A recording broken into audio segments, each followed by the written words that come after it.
ఆగ్నేయాసియా దేశాల సంఘం ఏషియన్ ద్వైపాక్షిక సంబంధాలు పటిష్టపరచుకోవడంలో మరో కీలక అడుగులు వేశాయి. ఇందులో భాగంగా భారత్ ఆసియాన్ మధ్య పెట్టుబడులు, సేవలకు సంబంధించి స్వేచ్ఛా వాణిజ్య ఒప్పందాన్ని కుదుర్చుకున్నాయి. తద్వారా మరో 10 ఏళ్లలో సభ్య దేశాల మధ్య వాణిజ్యాన్ని $200 బిలియన్ అధిగమించేలా కృషి చేయాలని తీర్మానించాయి. ఢిల్లీ వేదికగా జరుగుతున్న ఆసియాన్ శిఖరాగ్ర సమావేశం ప్రారంభమైంది. ఈ సదస్సుకు భారత్ సహా Indonesia, Malaysia, Philippines, Singapore, Thailand, Brunei, Myanmar, Cambodia, Laos, వియత్నాంకు చెందిన నేతలు హాజరయ్యారు. సదస్సునుద్దేశించి ప్రధానమంత్రి మన్మోహన్ కీలక ఉపన్యాసం చేశారు. ఇప్పటికే వస్తు వాణిజ్యానికి సంబంధించి భారత్ ఆసియాన్ మధ్య స్వేచ్ఛా వాణిజ్య ఒప్పందం సంవత్సరాలుగా అమల్లో ఉంది. ఫలితంగా సభ్య దేశాల మధ్య పెట్టుబడులు బాగా పెరిగాయని ప్రధానమంత్రి వివరించారు.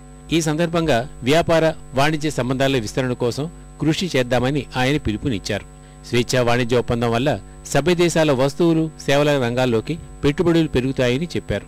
ఈ సందర్భంగా భారత్, మయన్మార్, థాయిలాండ్ త్రైపాక్షిక హైవే గురించి ప్రధాని మన్మోహన్ ప్రస్తావించారు.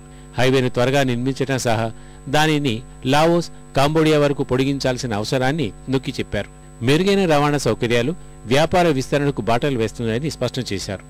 I am confident it will boost our economic ties in much the same way the FTA in goods has done. Improved connectivity will lead to expanded commerce. I am optimistic that our trade will exceed $100 billion by 2015, and we should aim for the milestone of $200 billion 10 years from now.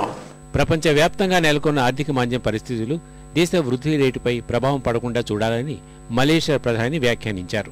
ఉగ్రవాదం, విపత్తు నివారణ అన్ని అంశాల్లో సభ్య దేశాలు సహకరించుకోవాలని Thailand సూచించింది. We should continually remind ourselves of the lessons in international greed and exploitation which undermine markets, destabilize global economies, and affected financial markets and national development.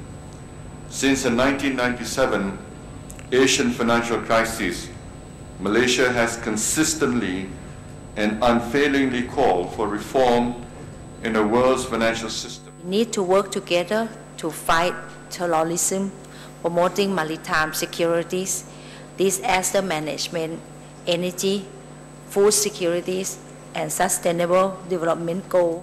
దక్షిణ China సముద్రంలో చైనా చర్యల్ని సమావేశంలో వియత్నాం లేవనెత్తింది. అంతర్జాతీయ చట్టాల ప్రకారం సమస్య పరిష్కారానికి భారత్ కృషి చేయాలని ఆ దేశం విజ్ఞప్తి చేసింది.